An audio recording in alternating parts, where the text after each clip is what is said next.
Janji 40% hasil Sabah, rakyat sudah tidak mahu didustai lagi. Assalamualaikum warahmatullahi wabarakatuh. Salam sejahtera, salam hormat untuk anak-anak Sabahan yang saya kasihi.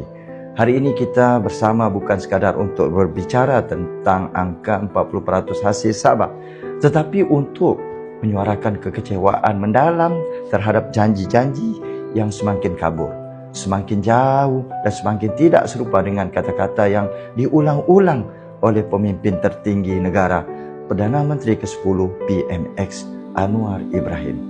Bulan lalu, seluruh rakyat Sabah mendengar dengan penuh harapan.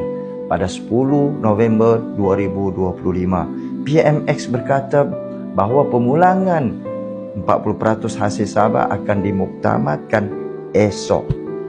Esok yang dijanjikan itu kononnya membawa sinar baharu untuk Sabah. Tetapi apa yang berlaku pada hari ini? Tanda soal.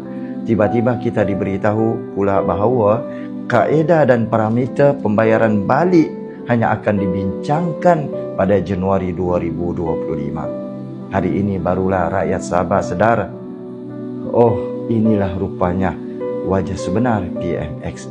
Rakyat Sabah bukan baru semalam kenal siapa Anwar Ibrahim. Puluhan tahun kita melihat dan mendengar beliau di persada politik negara. Tetapi hari ini ramai baru benar-benar mengerti. Cakap lain, buatnya belum tentu. Janji parti, janji orang-orangnya, janji rakan dalam gabungan Pakatan Harapan, banyak yang belum ditunaikan. Ada yang dikhianati, ada yang dibiarkan tergantung, bagai kabus pagi hilang sebelum matahari naik. Dan rakyat Sabah bertanya, kenapa setiap kali tiba giliran Sabah, janji berubah? Tanda soal. Kenapa setiap kali hak Sabah dibangkitkan, ada sahaja alasan baru? Tanda soal. Lebih memedihkan, PMX berkata bahawa jika 40% hasil Sabah dipulangkan, maka peruntukan pembangunan Sabah mungkin dikurangkan. Apa maksudnya itu? Tanda soal.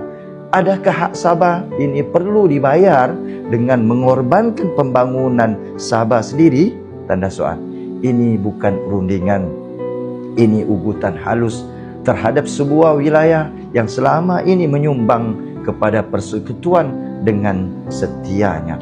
Dan belum cukup dengan itu, di Gaya Street, Kota Kinabalu, PMX berkata bahawa kerajaan persekutuan sudah memberi lebih kepada Sabah.